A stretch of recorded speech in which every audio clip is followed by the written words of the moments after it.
Somebody said the violence that was going on in a particular city was due to a demonic spirit. This is the kind of thinking that prevents us from actually tackling any issue. It's a spirit, demonic spirit. I knew someone years ago that, and they've grown very much, they felt that they had demons inside of them. This is what prevented them from being the best version of themselves. This is what caused so much of their shortcomings and flaws. It was demons, literally. This kind of thinking, it prevents any real growth from happening. You outsource, you conclude, and you're putting the issue in this imaginary space where it will inevitably have free reign to do whatever it wants, whenever it wants, because there's no pressure, there's no actual challenge to the behavior. Because what you're saying is that it's out of your control. Or if it is in your control, you have to pray it away. The funny thing about that is that when people want that job they want, or that car that they want, or whatever it is that they want, they might pray, but you're going to see a lot of behavior and action behind it. You're going to see them doing what they got to do to get it. They use prayer as a supplement. They're going to put that behavior in because they really want it. It all comes down to, do we really want it? Somebody sees all of that dysfunction in a particular city, in a particular area, amongst a particular group of people. Got to find your way to shrug it away, shrug it off, continue your life. People would tell me that all the time with a lot of things, even in my personal world, when I would see things in certain environments specific to me, and they'll say, just worry about you, just worry about you. No, I can't just worry about me. I wish I could. That'd be great.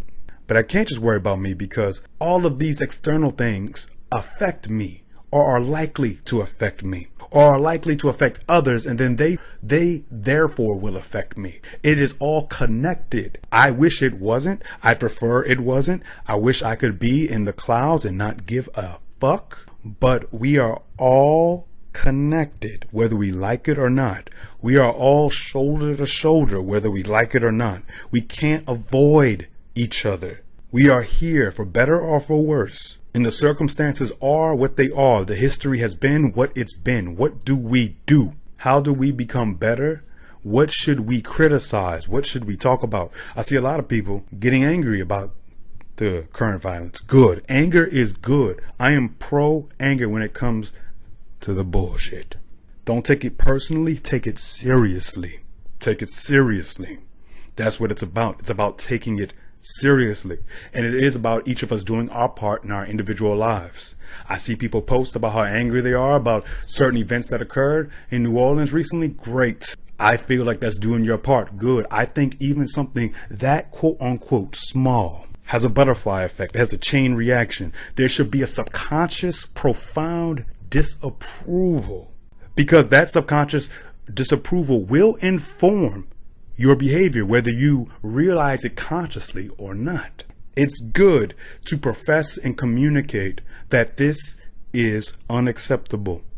And it's good to feel that way, because our behaviors do need to change, even incrementally. Some people, what they need, they feel like if the change isn't dramatic and sweeping and instantaneous and it's just utterly overt, then what's the point? You don't understand how change works, how growth works. It's an incremental process.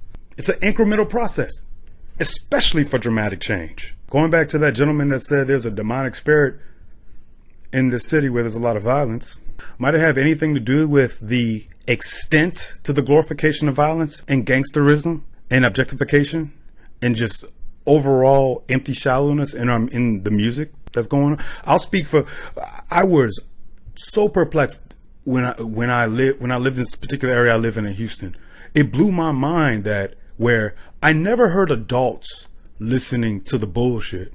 I've never seen so many adults listen to the same music that children listen to.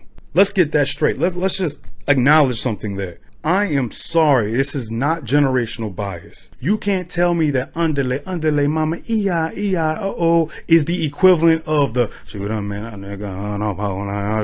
it's not the same. It's not even close. It's not about simply that it sounds different. It has a completely different aspiration. It has a completely different intention. So much music in the past did glamorize the same kind of shit as glamorized, but we have to acknowledge something.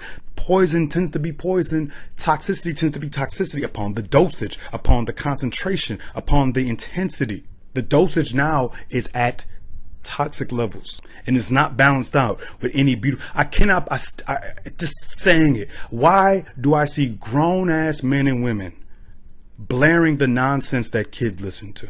I don't hear them playing Stevie Wonder. I don't hear them playing any of the beautiful music that is available to us that exists. All throughout my life, I'm so thankful for my upbringing. So thankful. On the way home from school, my mom playing Luther Vandross. I want to call my father. He's playing all different kind of music, Motown, classical, R&B, like just so many different varieties of music. All my brother, variety of music. Thank God. Because as a child, I wasn't seeking any of that, but it was presented to me. And it 100% contributed to the colors of me and the multi-dimensionality of me. It opened up things that I know wouldn't have been opened up otherwise. And that was because of the adults around me appreciating beautiful music. And I benefited from that. So my point is, when I see these adults participating, it blows my mind. Secondly, we got to stop glamorizing having kids just to fucking have kids. Can we talk about that? Can we talk about the fact that having kids on its own, in and of itself, is not something that is worthy of congratulations? I know that's the norm, and I will continue to do it. I won't stick up my nose at someone who tells me they're having a child. That is their decision, okay? But it blows my mind that people who are so far away from being mature, responsible adults, aspirational, not even that they're at some place where they are at 100% stable, which is where I want to be, but they still want to have children, fine, but they have no interest in raising them right. Who gives a fuck about your kid if you're not raising them right? What's the point? What's the point? It's purely egotistical. It's purely just, you're just operating at the most primitive level. That's the easiest thing to fucking do. We have to be more honest about that. We got to just continue to communicate our disapproval of the bullshit. And we have to continue in our own personal lives to put pressure on ourselves and to challenge the people around us as to why we are indulging the bullshit and why in this religiosity that prevents clear-headedness, that prevents real change. Because again, when you want to say it's a demonic spirit, then you are not going to put one foot in front of the other. You are not going to put the effort necessary to make the changes necessary. But even then, even in a religious context, that notion of a demonic spirit is a joke, because I say this all the time because it's true. In the book of James, what does James say? You say you believe in God? Good. Even demons believe in God and they shudder. Faith without works is dead. Faith without action is dead. You should not just be sitting on a belief in a supreme being. You should be moving and acting with that belief. Just to say I'm gonna pray it away, you don't get it. I don't think you're being fair to the teachings of the New Testament, nor do I think you're being fair to the logic and rationality that you could be absorbing and comprehending. I digress. I'm done.